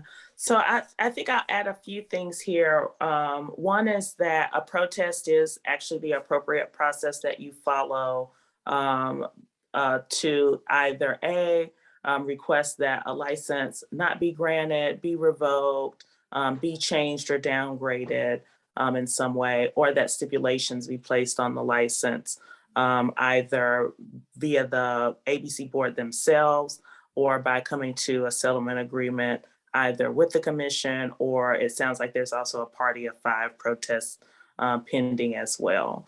And then when you do it in that way, it gives ABRA the authority to be able to enforce the terms of that agreement which carries a much heavier weight. And it doesn't put us as the ANC in the position of basically having to sue every time something goes wrong with an agreement that we put in place, and wasting our time and resources when there's an agency whose job it is to enforce those agreements. So we do have an attorney, but we want to use our resources in a judicious way and not duplicate other government services, that they're funded to coordinate. Another thing that jumps out at me as I'm listening to this conversation is the 400-foot rule for alcohol establishments. And that pertains to basically the fact that, there's supposed to be a certain distance between primary schools, elementary schools, middle schools, and high schools. That rule unfortunately does not apply to daycares. So we do find ourselves in this situation, even though the spirit of the law seems to really lend itself toward creating that kind of distance. There's not some sudden change between 3 years old and 5 years old where you need less protection at 3 years old. And so I think, that is a valid thing to bring up in terms of the conversation here. And the other item that I would suggest sort of adding to this letter in terms of being clear about our community concerns is that Commissioner Elmore brought up the oversaturation rule. And so we did have some discussion of some of the reasons why you're able to protest a license because you have concerns. In the case of a new licensee, it's just as legitimate. You do have concerns about peace, order, and quiet. And then the other item that really is common in our area is oversaturation of like establishments. And so that is something that I do think that we should add to the letter as well. That we do have some concern about oversaturation of like establishments. And that has been a successful strategy for us in the past as an ANC, because we have had other establishments not receive liquor licenses on Benning Road, because basically you had two Class A establishments, which are liquor stores, wanting to share a wall with each other. So we would have just been wall-to-wall liquor stores on one particular block if every license requested had been approved. So I do think that's what I'm hearing from the conversation as a potential addition to the letter. Do we have any more comments or questions from commissioners based on that? I'll just add and pretty much answer the questions the public provided. Mhm. This is on the same block as Jabo's Compact Market, and again, it is 2 doors down from the Children's Center they have there. The owner, again, they're not they don't live in the neighborhood. They're not local, but they do have different establishments throughout the DMV, primarily gas stations. So they might be privy to providing services of this kind, but I don't know if that means for the community that we have here. And just so everyone is aware, in terms of ABRA and protests or anything regarding ABRA, there is a community training on Thursday via Zoom. You can find the link on the ABRA website. I recently tweeted it if you're on Twitter, but you can find it on their ABRA website. Their community liaison is providing a training for anyone that's interested in learning more about protests, and it's just not about liquor. Sometimes a lot of our constituents have noise complaint issues. ABRA is the one that you take some of that stuff up to, so it's really helpful if anyone's interested to attend the training this Thursday. Okay, all right. Well, thank you for that reminder. I'll go ahead and move on to questions from the public. I do see one question that looks like it's still lingering. Patrice Lancaster says, "Who is the owner?" And I think you described them, but They were the owner's name is actually in the letter, and you can see in the link on the agenda. Payal is the first name, and again, they own a couple other small gas station establishments throughout the DMV, and their first time buying here in Ward 5. okay, all right. Thank you for that. Okay, so Commissioner Salvador, do you want to go ahead and make a motion? Yes, I make a motion to add one additional change to that letter in terms of the oversaturation of like establishments, and move to accept the letter to place me as an officer for hearings moving forward in this protest. Okay, and I second. All in favor? Aye. Aye. Aye. Aye. Aye. Any opposed? No. Okay, one opposed. Any abstentions? Okay, the ayes have it. Thank you. All right, next up on our agenda, we have community feedback and questions. So this is the free-for-all. If you didn't hear something discussed that you want to bring up, this is your time to bring up new issues, off-topic issues, ask questions about other things that are happening in the community. Just a reminder, you can use the Q&A, please, please, please, and not the chat, to ask questions, I beg. And you can use the raise hand feature. If you're in the Zoom chat, you can find a button to do that. If you're on the phone line, you can dial *9. So I'll give folks just a moment to type any questions that they might have while I check the phone lines here.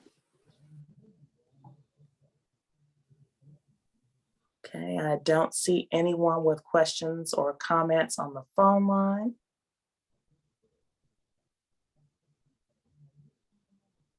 And I'll give just another moment for people who might have a question or comment for the Q&A, and then we'll move on to commission reports from each individual commissioner.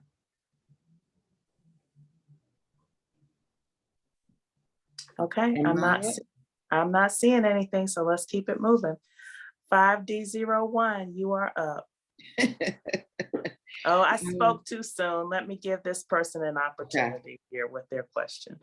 Anina Adelphia, what is happening with the 7 food store at 19th and Benning? A few months ago, there was a discussion around an ABRA letter. So there was more than a discussion around an ABRA letter. There was an actual protest and settlement agreement process that we went through for both Food 7 and Sylvia's. We reached a settlement agreement with the Food 7 that they would undertake a variety of actions. The results so far have been unimpressive, to be frank. And so we'll be looking at enforcement actions through ABRA. They have a long history of consistently being a bad actor, but ABRA, in my opinion, is a little bit slow to address bad actors. I think their process is a good faith process where they assume that all parties involved are actually planning to follow the settlement agreements, and that's just not been the case. And so we'll be moving forward to enforcement actions as the time winds down. So just to be clear about how that works, there are timed agreements. So they agree to undertake a variety of actions within 6 months, within 3 months, within a year.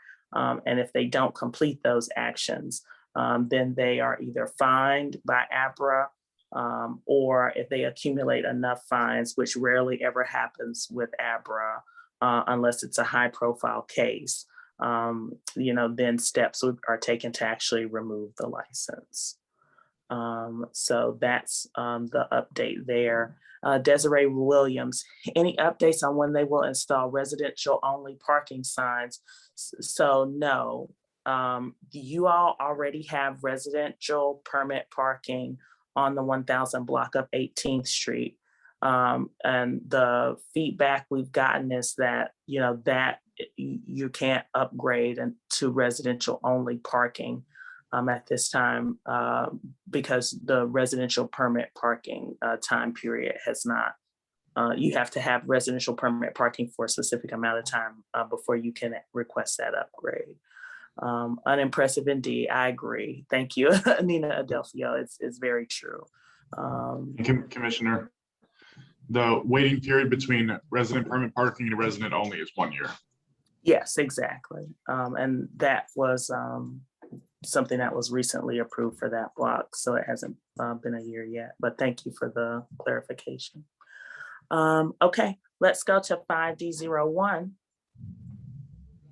Yes, we have started the process with community engagement with the Office of Planning. A lot of you know that we're getting in Ivy City, we're getting a small area plan. So we are doing a set of 3 community walks with the Office of Planning. We already done one. We're doing one tomorrow and one this Saturday. We also are doing a community walk with Department of Energy and Environment on May 5th at 5:30.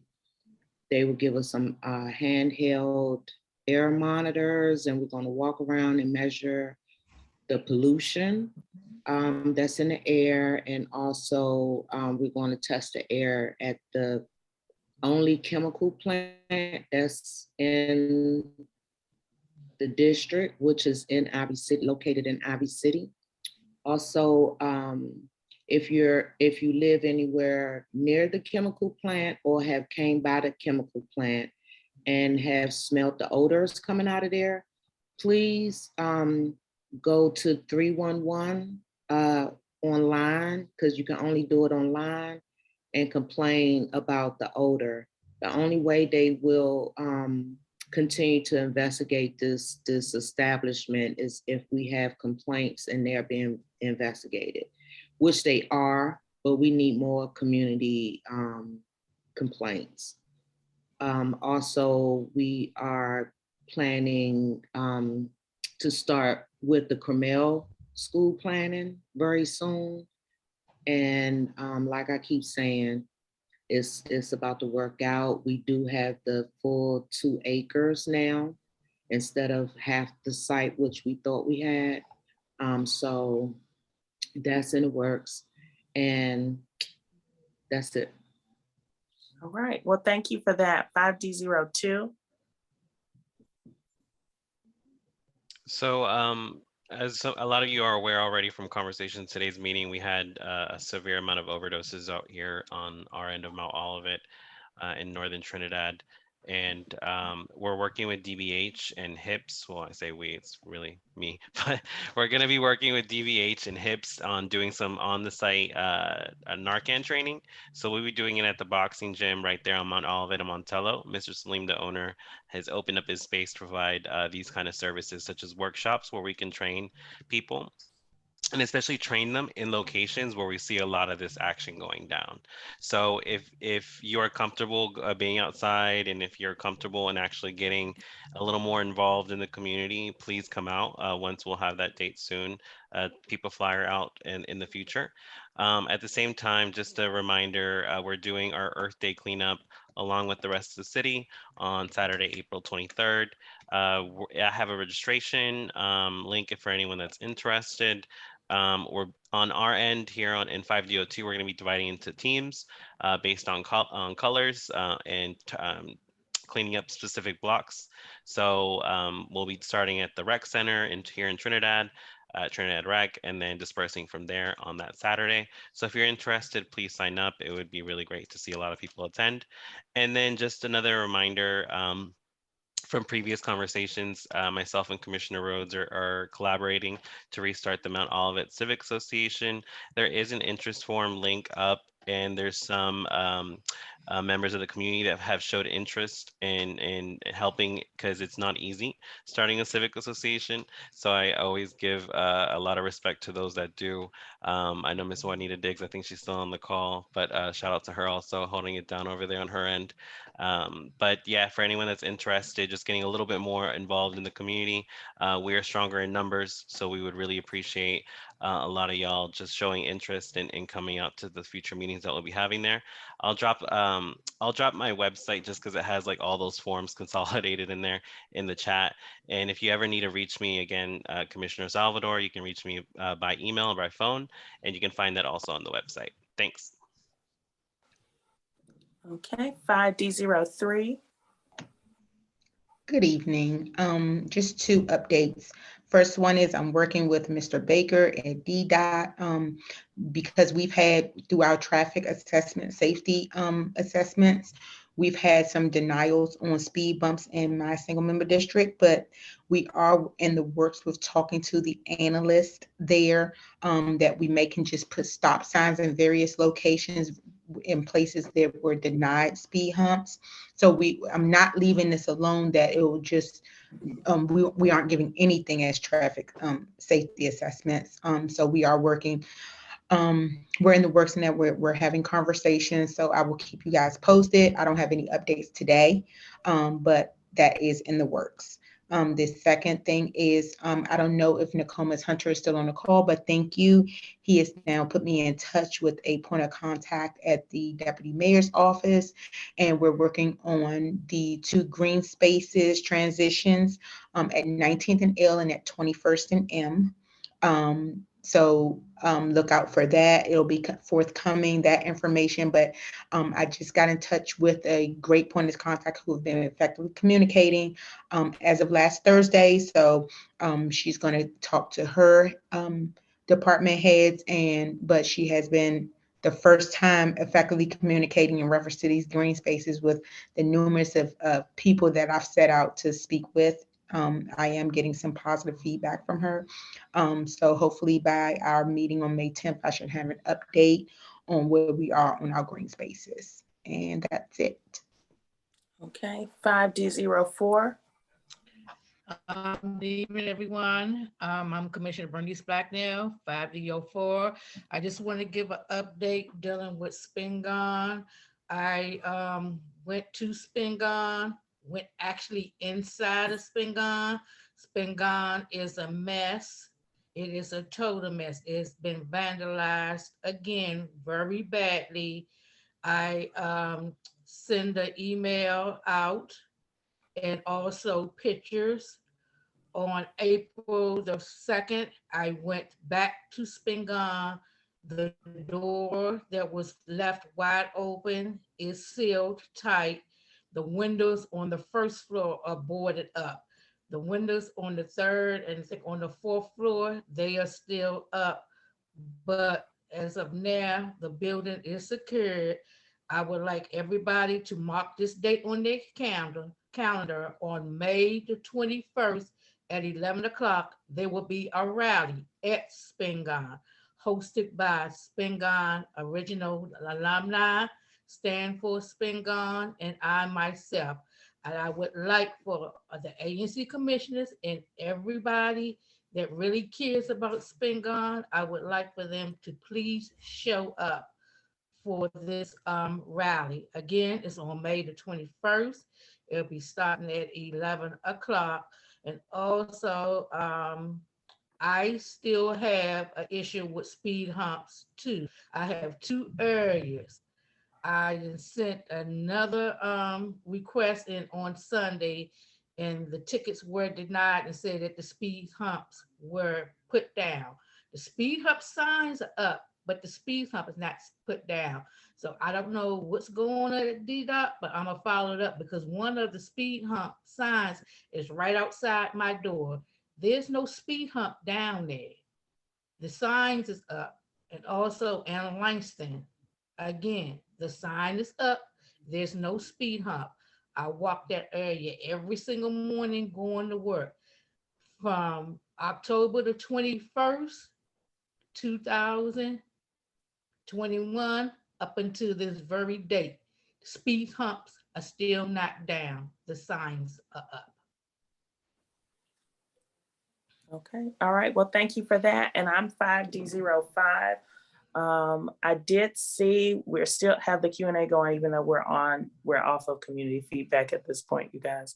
But I did see the comment regarding the fire behind the Food 7 this evening.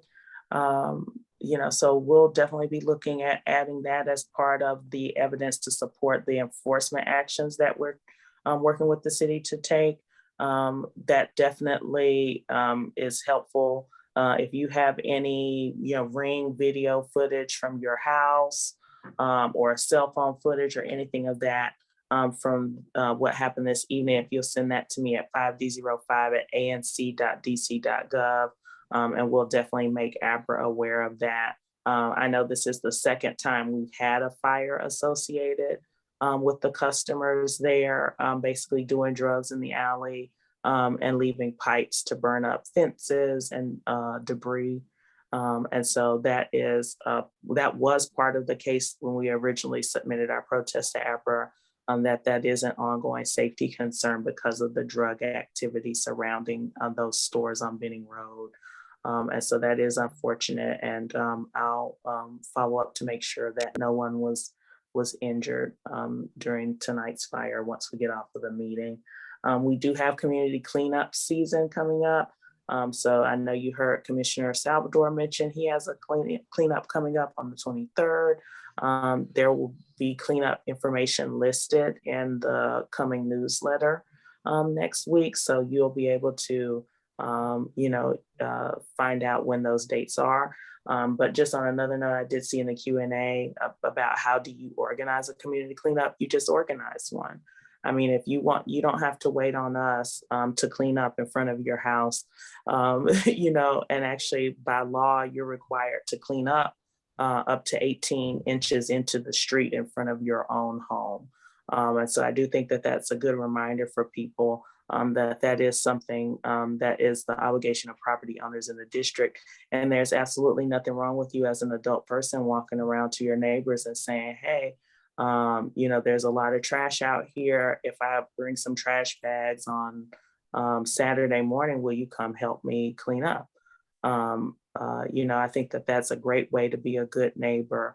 And you certainly don't have to wait on ANCs who are dealing with a variety of issues, around trash and fires and, everything else to kind of take a small step like that, to take some authority over the community. And I think that's a thing that most of your neighbors would really respect and appreciate. We do have a variety of transportation projects coming up in 5D05. It's almost so many I can barely list them, but just a few of the highlights. Sidewalk repairs to include accessibility improvements on 21st and Bennett Place, additional repairs on Bennett Place as well, including improving the tree box spaces with grass, which has been a longstanding issue. And I think the time is ripe to repair that.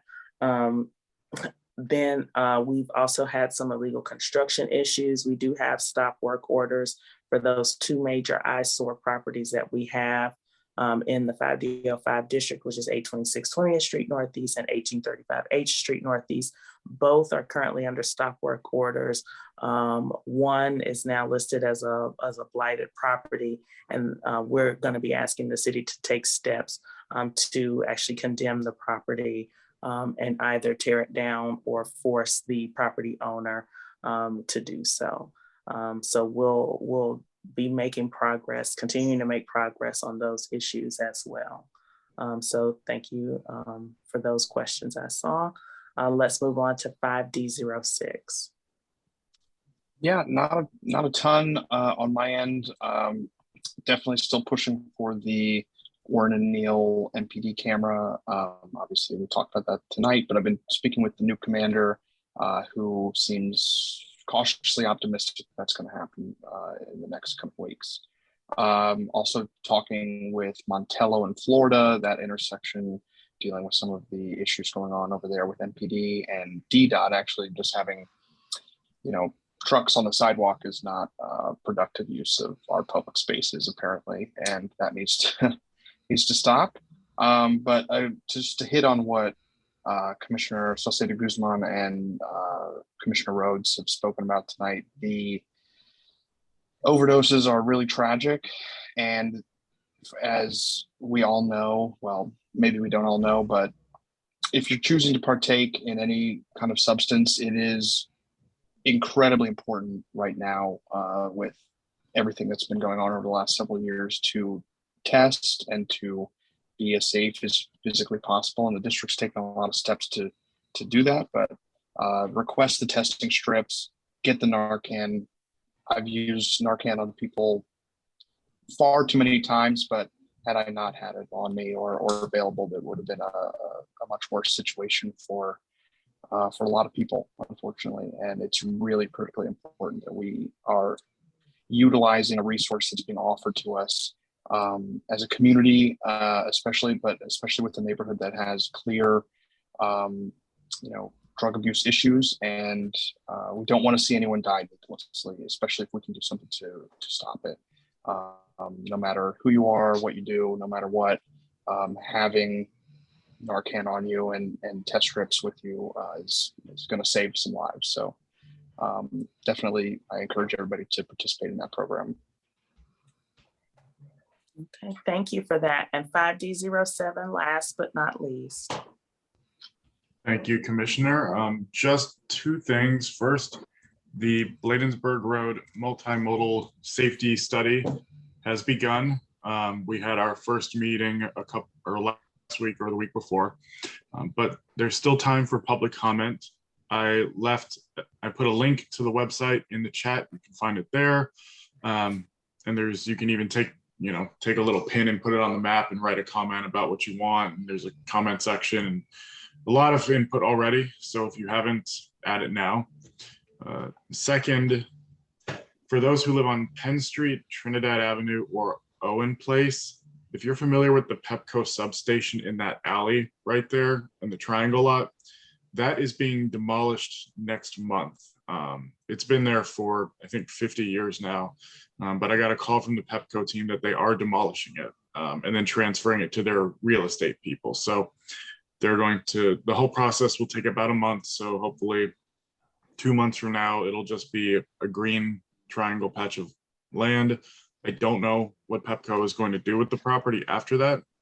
And they're not really sure either. So that is a continuing discussion that I will have with them. But we are having a meeting with the Pepco folks about that on this upcoming Monday, the 18th at 7 p.m. It's virtual via Microsoft Teams. So I will be attending that as well. Okay, all right, well, great. Thank you so much. I really appreciate it. And with that, I move to adjourn tonight's meeting. Can I get a second? Second. All right, all in favor? Aye. Aye. All right, no one's opposed, right? Okay, great. Thank you so much and have a good evening. Good. Bye.